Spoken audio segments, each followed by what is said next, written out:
Well, now this assignment gives you a scenario. And you have to excuse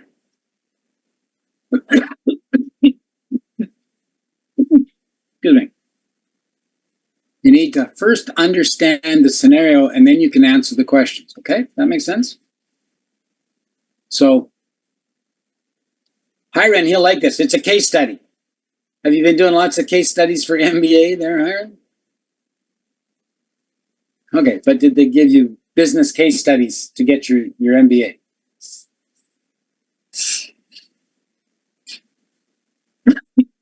My undergraduate business degree, we had all kinds of case studies. You had look at, here's the problem. What should they do? What did they do wrong? What should have they done? So for this one, assignment 2s.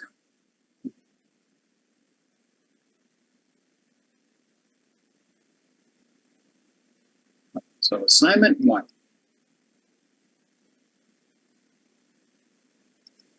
Go, open.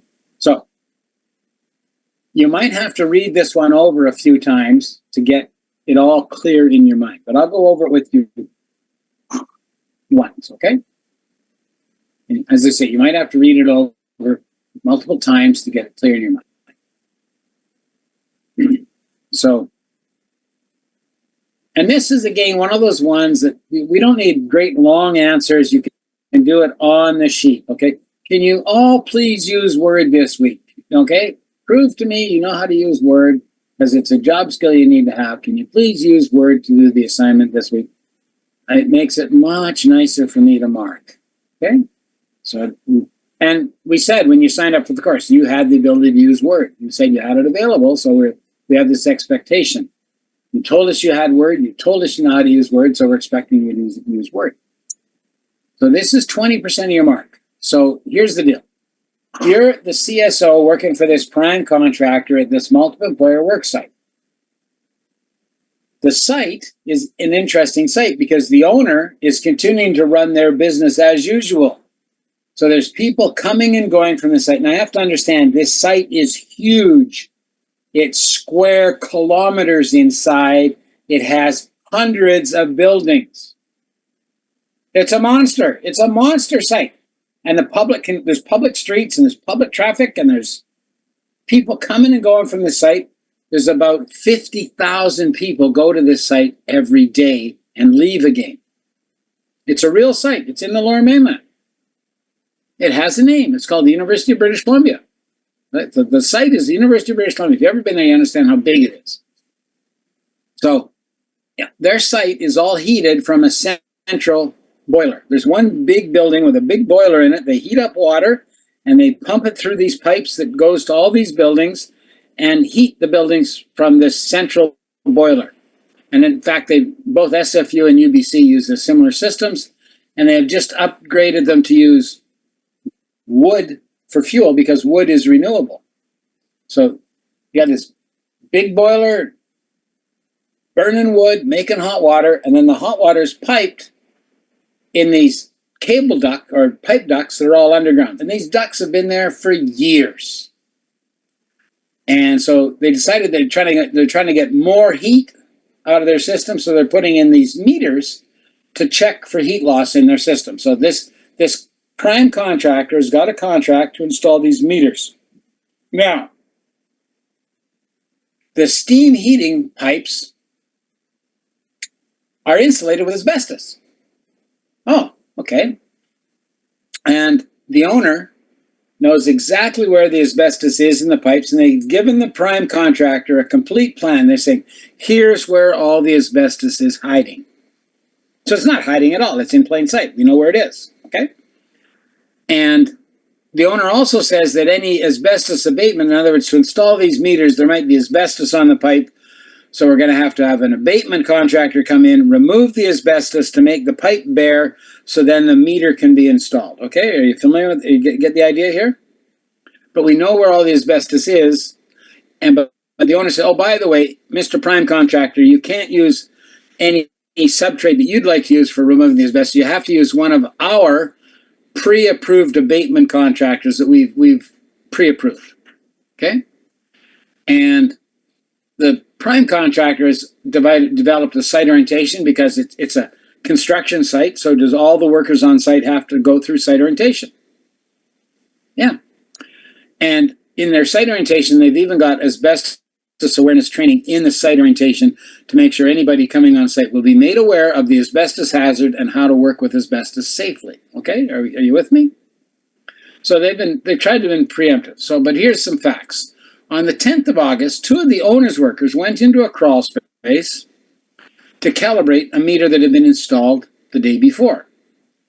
And when they got in there, they looked and they said there was this 8-inch section of insulation that had been removed, bearing the steam pipe, and they could see the insulation was stripped away, but the ends of the insulation, so only an 1-inch piece had been removed, the insulation on either side of it, the ends didn't appear to be encapsulated. So one of the things we can do with asbestos abatement is you can expose the asbestos, and then if you touched it, you get loose particles. And what's the hazard of asbestos? Carcinogenic. And how does that happen? If I get it on my station, well, I have to inhale it, right? So encapsulation involves taking a white glue-like material and painting this glue on the open asbestos surface, and then the glue dries and it makes it hard, so you can't knock the asbestos off, right? So it's called encapsulate. It's using a white glue-like substance, and it dries. And have you ever got white glue on something, and you sort of that milky white color that white glue dries as? So they look up and they don't see milky white, and they're expecting to see. They're trained workers. They know what, they're working for the owner. They know what asbestos looks like. They've been well trained, and so they look up and they go, "Hold it! The asbestos doesn't appear to be encapsulated. Oh, and debris on the floor. Oh, that doesn't look good. Oh, this looks bad, so let's get out of here." So the 2 of them retreated rapidly and went to the manager and said, "Hey, boss, somebody screwed up. Why? Well, it looks like we were in this space to calibrate the meter, but it looked like the asbestos wasn't encapsulated. And it looked like there was some debris on the floor, so we got the hell out of there." Now, so could these workers have been exposed to asbestos? Maybe. Now, is it going to cause them to die sooner because they had this one-time exposure? Probably not. It's not going to cause them early death. You need a few. They had a very, very little exposure to asbestos, but potentially they were exposed. Okay. And so then the owner, so the manager calls up his boss, and it goes up the line on the owner, and then the owner calls the trade contractor and says, "Hey, what's going on? Oh, by the way, you're shut down. So just tell them your work is shut down until you figure out what the hell happened here." Was that a response for the owner? Yeah, remember, they're ultimately liable, so they want to make sure the prime's doing their job. So we need to do an investigation. And in the investigation, we have to figure out, A, were these workers accidentally exposed? B, what process wasn't followed or failed that would resulted in this? And you need to come up with some recommendations to prevent further incidents. Now, recommendations aren't train the workers again. That's not a recommendation. Recommendations have to be specific. So these workers, the 2 guys on August 10th, they knew all about asbestos. They could say, "Oh, doesn't look like it's encapsulated." So they were doing their job. They did their job safely. So we started looking at paperwork. So the trade contractor who was putting in the meter, so we've got 3 contractors involved here. A prime contractor who's overseeing these installation of all these meters. A trade contractor is actually installing the meter for the prime. Okay. And they went back and they checked. The trade contractor had completed the prime contractor's site orientation and the information about asbestos-containing materials. There was no record of any review of the trade contractor's safety documents for inspecting or risk assessment procedures around asbestos abatement by the prime. That could be a problem. So the prime sort of gave them the asbestos awareness stuff, but didn't check. Do you guys have a procedure for inspecting asbestos? Do you have a procedure for abatement? Oh, no, apparently not. And the risk assessment was done by the trade contractor. He hired an owner-approved abatement company on August 5th. Well, how could he do that? Well, the prime contractor had given the list of abatement contracts to the trade. That maybe was a bad idea. Because if you're the prime, you want to maintain control of what's going on. You're supposed to be coordinating activities. So the prime lost control at that point because he gave the abatement contractor name list to the trade contractor, and the trade contractor called one of them and said, "Hey, can you come and do an abatement?" And the abatement contractor said, "Sure, I can come and do an abatement." And so, and the prime contractor didn't look at the abatement guy stuff because he didn't even know the abatement guy had been hired. Prime contract didn't know the abatement guy was hired by the trade. But a notice of project for removing asbestos was submitted on August 5th by the abatement contractor, and he sent a copy to the trade contractor. But the trade contractor didn't send a copy on to the prime contractor. So the prime had no idea they were going to do an abatement. None, didn't know. And there was a second email from the abatement guy on the 5th of August that said, "Oh, abatement finished, all done." Now, how long did we say in notice of project they had to advise before they could do hazardous substance removal, like asbestos? 24 hours? No, 48 hours. 48? 24 hours. 48 hours for asbestos abatement. 24 hours to start The penalty construction. if they don't send that information. Well, he appears to have sent the notice and done the work on the same day. So it looks like the abatement guy doesn't know all the rules because he didn't follow the rule to wait 48 hours before he did the work. Oh, okay. But the work's been done. Now, there's no records of any inspection of the crawl space once the abatement was done. So the CSO didn't know about it. Remember, there's hundreds of buildings. The CSO wouldn't know what was going on unless somebody told them because it's just too many buildings, too big a site. And, it was over a long weekend. August 5th was the Friday of a long weekend. So, and the safety data sheet for the encapsulant says the product dries milky white. There was no safe use procedures for the abatement workers in the product use. And there wasn't any training records. There didn't appear to be any women's training either, but that women's training might be a red herring. So they talked to the trade. The trade supervisor says he inspected the site on Tuesday morning, August 9th, after the long weekend, to see if enough pipe had been exposed to install the meter. But he didn't note if the exposed insulation had been encapsulated, nor did he notice any debris on the floor. And he had no written record of his inspection. Well, that sounds pretty sloppy. And the trade workers, well, they went in. Their boss said, "Hey, yeah, go put a meter in there." So what did they do? They didn't look. They didn't think for themselves. They just went, the boss said, "Put a meter in." So let's go put a meter in. Oh, if it was bad, the boss would have told us. So they didn't notice if it was encapsulated or not encapsulated. They didn't notice there was any debris on the floor. They were just getting in and getting it done, right? And the abatement worker, they talked to him and he said he used the product he was given by his employer in a manner that seemed logical to coat the exposed insulation ends. He liked the fact it was clear drying, which made it easy to apply. So yes, he put something on, but he didn't put the right product on. When asked if there's a safety data sheet, he said, "What's that?" Didn't have any idea what a safety sheet was. But they talked to the supplier, and the supplier said, "Look, our encapsulant is only, we sell it just for encapsulation, and it dries milky white. The product you're talking about is a clear untinted base product only. It's not to be used as an encapsulant." So, the guy used the wrong product incorrectly, wrong application, right? Oh, okay. That's interesting. So, you now have to answer these questions for the assignment. Have the owner's workers been potentially exposed to asbestos? The guys that made the report on August 10th, were they potentially exposed? You decide.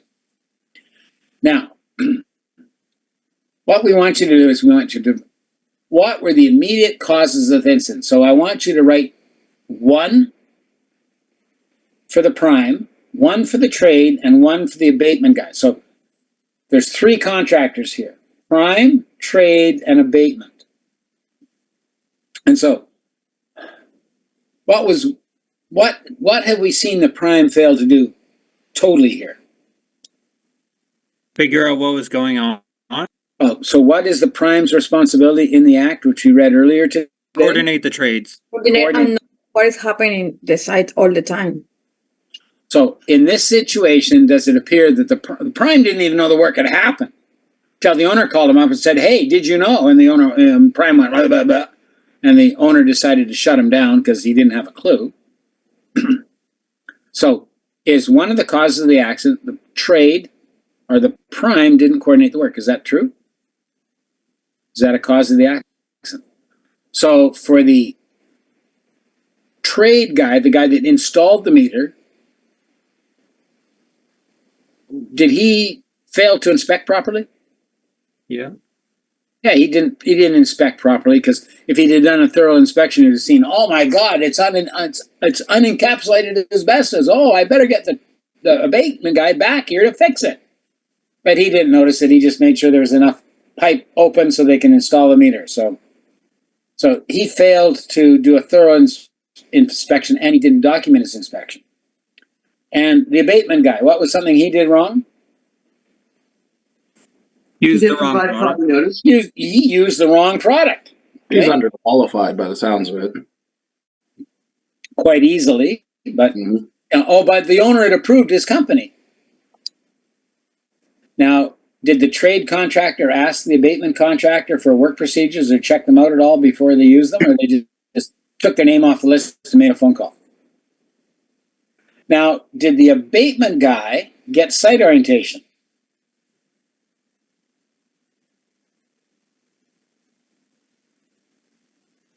No. No. Did he need site orientation? Yes. Yeah. Yeah, because he was working under the prime's, doing work the prime was controlling. But did the trade guy forget to tell the abatement guy, oh, by the way, before you can start the work here, you have to come to a site orientation given by the prime? Never happened, right? So would that be another cause down here? So the trade guy used the wrong product. Now, so then you have to do three more causes. 1 for the prime. So, right? Prime didn't provide site orientation to the abatement guy. Is that a big problem? Yeah. Because if the prime had done site orientation, then he would have realized the guy was there. Then he would have had been able to tell sales, hey, they're doing an abatement. Better make sure you check it out. But the prime didn't know the abatement guy was on site. So, and the abatement guy didn't know he was supposed to get a site orientation, so that's a problem. Did the trade company fail to review the procedures for the abatement guy before they let him come into the work? Should the trade have been reviewing the abatement guy's procedures, even though he was owner approved? Do we not trust other people? Connor, have you learned not to trust in your job? Absolutely. So what, the trade company failed to... No. Well, as one U.S. president said, trust, but verify. So don't think that things are right because they should be right. Verify, confirm. So What was that you said? Sorry, I missed the second half of it. The trade company failed to provide... The trade company failed to check the abatement company's procedures. Right? Because the trade had ordered this guy, so if I'm the trade guy, I'm responsible for the sub-trades that I hire. Do I want to make sure that the sub-trade is doing the work correctly? Yeah. You already figured out the abatement guy didn't use the correct product. And so is there a lack of training of the abatement guy on the notice of project? Done it within 24 hours. 48 hours. Yeah, you should have waited 40 hours. And should he have also made sure that the prime contract, like again, this is stuff his company maybe didn't know. Should they have communicated to the prime contractor on the site along with communicating with the trade? Should the trade have communicated with the prime? In other words, once he got that notice of project, should he send a copy up to the prime? Oh, by the way, we got a notice of project. Here you go. And would the prime then have been asking some rather questions like, okay, it's supposed to start in 2 days, but we're going to be we're on a long weekend. That'd be Monday. So the guy's going to come on Tuesday, is he, to do this work? And then when he got the second notice later in the day saying the work was done, he would have gone, whoa, whoa, whoa, whoa, whoa. What the hell are you clowns doing out there? Does that make sense? Because when the second notice showed up, they'd have been, whoa, whoa, whoa, somebody's sleep. Whoa, what's going on here? I better check this out in detail. So with the prime contractor, the gone and looked at the work, realized the work was done prematurely, should have waited 48 hours. And then when he gone look and when he gone, there's exposed asbestos. It's not been encapsulated correctly. And could then have chased down the abatement guy and asked questions and figured it out and got it fixed before they installed the meter. Would that have been a better way to go? Yes. Okay, so we've sort of given you the causes, right? So there's two sets of causes, right? Because remember, most situations, so there's one for the prime, one for the trade, one for the abatement guy here, and then one for the prime, one for the trade, one for the abatement guy here. So you got a total of 6 causes. And then what you need to do is write 3 recommendations, 2 for each party. So what you should write 6 recommendations. 2 for the prime, 2 for the trade, and 2 for the abatement guy. In other words, what's the prime going to do to not have this happen again? So should the prime be the one to contact the abatement guys going forward? Yeah. Yes. He shouldn't have just delegated to the trade guy to hire the company in the first place. Yeah, no, he should have maintained control by saying to the trade, when you need an abatement guy, call me. I'll arrange it for you. Connor, do you have to do that with your subtrade sometimes? You call me, I'll make the arrangements. Yep. Right? Because do other people sometimes screw up? Or Question. forget. Okay, talk. 2 for prime, 2 for trade, and 2 for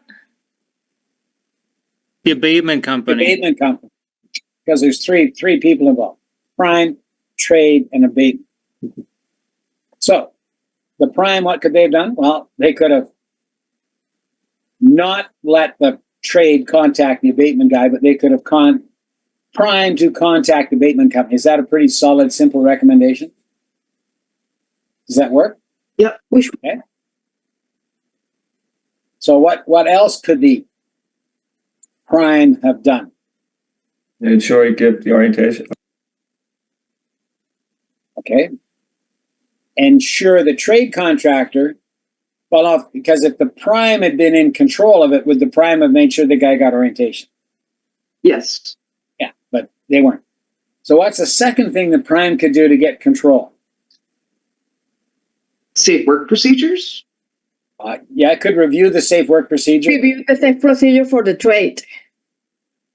Well, it doesn't matter if it's a prime. The prime's ultimately responsible. So would the prime normally want to see how people are going to do work on their site? Yeah, because they're ultimately liable for it. The Do owner. inspections. Yeah. So should the prime? Well, you see, the prime didn't know the work was going on, so you can't hold the prime responsible for no inspection because the prime didn't know the work had happened. Does that make sense? But could we make the prime check the work procedure for the subtrade before they let them on site? Because would that identify the product and the procedure and all that? This product, they could have done it. Now the trade guy. What could he have done differently? Ask for a photographic inspection of the completed work. He could have done a thorough inspection and documented. He had no paperwork for his inspection. So does the trade guy need to start documenting his inspections? Yes. And does he have to be trained in what to look for? Yes. So train the trade guy in what encapsulated in asbestos looks like, because he didn't know, and train the trade guy to document his inspections. Would those be two good recommendations for the trade? Yes. Okay. And for the abatement guy, the third guy, what does he need to do? Contact with the primer all the time. Okay. Well, but what was the problem? His guy used the wrong product. His guy didn't fill out the notice of project correctly. So if his guy had done notice of project, submitted it, and then waited 48 hours, would we maybe been able to catch this? Yes. Okay, so teach the guy how to do the notice of project, timelines and all that. Did the abatement guy use the wrong product? Yes. So does the abatement guy need training in correct product, use and application? Okay, does that make sense? There you go. There's all your answers. Now type it up. George, can we go back to number 2 with the trade? So the trade did not document the inspection, and what was the second half? Well, the thing was the trade didn't perform an adequate inspection because the trade didn't pick up on the lack of encapsulation, and the trade didn't document their inspection, right? So the supervisor for the trade didn't have a clue what he was doing, right? Does he maybe have to go back to asbestos awareness training because he must have slept through that module? Ever happened, Victoria? People sort of snooze through your orientation. There needs to be trained in document inspection and trained in the use of the product or to look what the product is. Trained what encapsulation looks like. So he can tell, oh yeah, it's been encapsulated. How can I know? It's milky white. Okay, it's been encapsulated. Or, hey, that's not milky white. Oh, I don't think it's encapsulated. It's not milky white. I better call the abatement guy back, right? Before I let my guys come in here and install the meter. Hey guys, no meter install here today. The abatement guy's got to come back. He screwed up. So if everybody was on the right page, could the owner let them go back to work? Yes. Yeah, we got a abatement guy doing his work properly. Trade guy knows how to inspect. Trade guy knows to advise the prime. Prime becomes aware of what's going on, so he can do his thing. Right? Does that all make sense? There's actually all kinds of recommendations you can make out of it. We're only asking you for 2 for each of them, right? 2 for the trade, 2 for the prime, 2 for the trade, 2 for the abatement. But there's actually all kinds of other things you could do here to help fix it in the future, okay? So that's today's assignment. And you just want simple answers, right? You don't want us to get... Just like point form, like, prime, 1, 2. Trade, 1, 2. Abatement, 1, 2. Just as we described. But remember, recommendations have to be understandable and doable, right? So what is they have to be specific, understandable, and doable. What do you want? Don't tell me train the worker. No, that's too general. Tell me, well, what kind of training? Oh, train him on how to do an NOP. Okay, that's specific. Is that measurable? We know that can we test him to make sure he knows how to do it? Yeah, we can. We can verify it by asking him questions. Okay, and these ones here are just either pick yes or pick no and take away the one that doesn't apply. And then you could write causes, 1, prime, 1, failed to coordinate. Trade, right? Didn't advise prime of activity before starting. 3, abatement guy. Didn't follow notice of project rules, right? There you go. So I'm not looking for paragraphs here. I'm looking just to see that you've got a thought process going. Does that make sense? Okay, that seem doable? Shouldn't take you very long. Okay, should be pretty easy, and you get 20 marks for that, right? If you fill it all in, you get 20 marks, right? Because I'm going to fill in this little grid here, and if you answer yes to the first question, I'll give you 2. Oh, did I give you the answer? Oh, sorry. If you get 3 causes for the question 2, I'll give you 3 marks. If you get 3 causes for question 3, I'll give you 3 marks. And if you give me 6 recommendations, 2 for the prime, 2 for the trade, and 2 for the abatement guy, I'll give you 6 marks. Oh, that's 20. There you go, 20 marks. Do I have a whole box full of 20 marks to work from? Do I have more than 12 sets of 20 marks? And you'd only be worried about 12. There's actually 11 of you in the class. So I have 20 marks to give away 11 times if I need to.